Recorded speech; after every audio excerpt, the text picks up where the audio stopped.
فلا يحزنك قولهم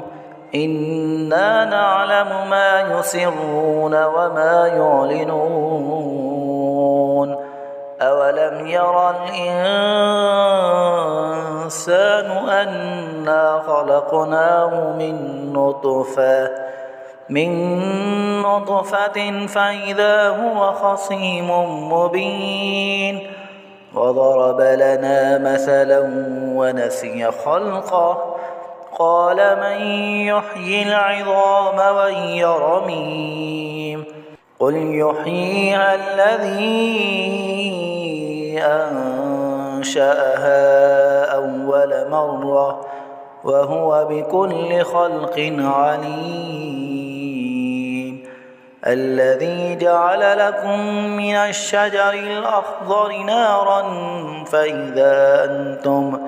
فإذا أنتم منه توقدون أوليس الذي خلق السماوات والأرض بقادر على أن يخلق مثلهم بلى وهو الخلاق العليم إنما